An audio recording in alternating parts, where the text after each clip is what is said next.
मंडळी, ज्येष्ठ मराठी अभिनेते रवींद्र महाजनी यांच्या निधनानंतर आता त्यांच्या पत्नी माधवी महाजनी यांचे नुकतंच चौथा अंक हे आत्मचरित्र पुस्तक प्रकाशित झाले. यात माधवी महाजनी यांनी अभिनेते रवींद्र महाजनी यांच्याविषयी अनेक धक्कादायक खुलासे केले, जे आपण अनेक व्हिडिओमध्ये थोडक्यात बघत आहोत.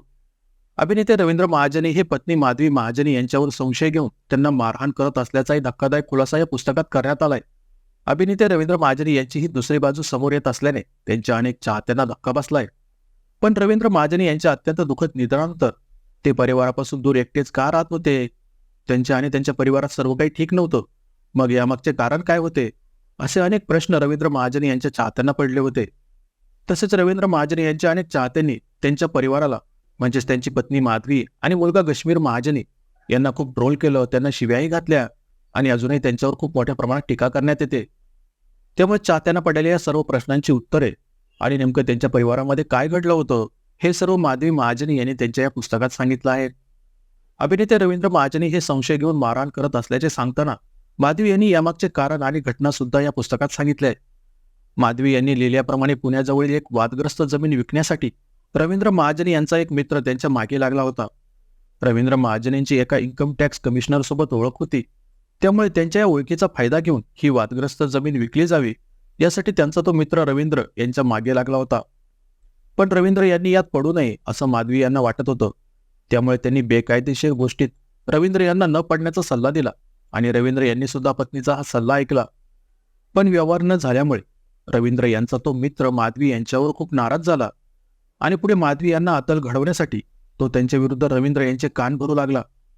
या मित्रामुळेच रवींद्र महाजनी हे पत्नीवर संशय घेऊन त्यांना मारहाण करत असल्याचा धक्कादायक खुलासा माधवी यांनी त्यांच्या पुस्तकात केलाय. याबद्दल माधवी यांनी या पुस्तकात लिहिलंय की अलीकडे रवी कोल्हापूरच्या त्या चांगल्या मित्राबद्दल संशय घेऊन मला मारू लागला होता. खरं तर हा माणूस तसा स्वभावाने चांगला होता. तो उलट रवीला सांगत असे की तो वहिनींच्या चारित्र्याबद्दल संशय घेणं बरोबर नाही. मी तर किती वर्षांपासून वहिनींना ओळखतो, तू त्यांच्याशी नीट वाग. पण झालं उलटच. जो लबाड होता तोच रवीला चांगला वाटत होता आणि जो रवीचा हितचिंतक होता त्याच्याबद्दल रवीनं गैरसमज करून घेतला होता. पुढे माधवी असं म्हणाल्या की दुसऱ्या दिवशी ठरल्याप्रमाणे पुन्हा तो मित्र व रवी दोघे त्या तथाकथित ज्योतिषाकडे गेले. त्याने पत्रिका पाहिल्यावर माझी निंदा करायला सुरुवात केली.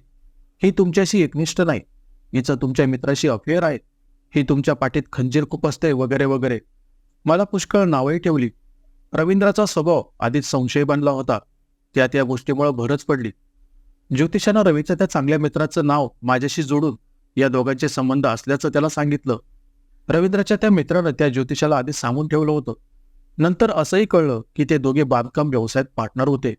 याचा अर्थ मी रवीला जागेबाबत जो सल्ला दिला त्यामुळे त्या मित्राचं आर्थिक नुकसान झालं होतं आणि त्याचा तो अशा तऱ्हेने सूड घेऊ पाहत होता. दुर्दैवानं त्याला तशी संधी मिळाली. रवीचा माझ्यावरचा विश्वास उडला होता, त्यामुळे तो सहज त्याच्या डावाला बळी पडला. अशा प्रकारचा धक्कादायक खुलासा माधवी महाजनी यांनी या पुस्तकात केलाय.